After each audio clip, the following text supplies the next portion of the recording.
Article I of the United States Constitution establishes the legislative branch of the federal government, known as Congress. It is the longest article in the Constitution and outlines the powers, structure, and functions of Congress. Here are the key provisions of Article I. Section 1, Legislative Powers. This section vests all legislative powers granted by the Constitution in Congress, which consists of two chambers, the Senate and the House of Representatives.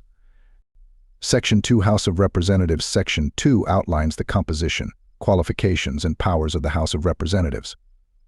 It establishes that members of the House are elected every 2 years by the people of each state, with the number of representatives from each state determined by its population. It also outlines eligibility requirements for representatives and the process for filling vacancies. Section 3, Senate. Section 3 outlines the composition, qualifications, and powers of the Senate. It establishes that each state is represented by 2 senators, regardless of its population, and that senators are elected by the state legislatures. It also outlines eligibility requirements for senators and the process for filling vacancies. Section 4, Congressional Elections and Meetings. This section grants states the authority to establish the time, place, and manner of congressional elections, subject to regulation by Congress. It also mandates that Congress must meet at least once a year and outlines the procedure for convening Congress in special sessions.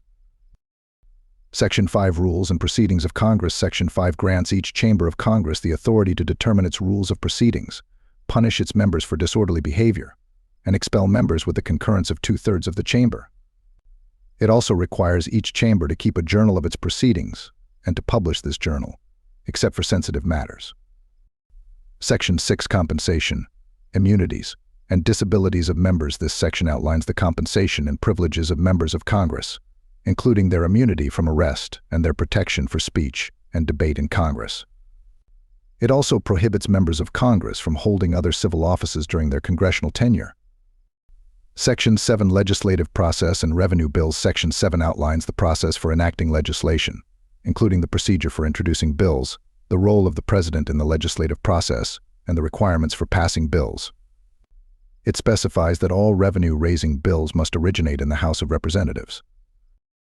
Section 8, Enumerated Powers of Congress. This section enumerates the specific powers granted to Congress, including the power to tax, borrow money, regulate commerce, establish post offices, declare war, and make all laws necessary and proper for carrying out its enumerated powers.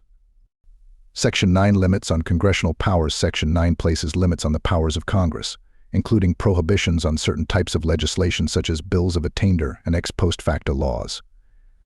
It also prohibits Congress from suspending the writ of habeas corpus, except in cases of rebellion or invasion, and restricts the imposition of direct taxes on individuals. Section 10, Limits on State Powers. This section places limits on the powers of the states, prohibiting them from entering into treaties, coining money, or impairing the obligation of contracts.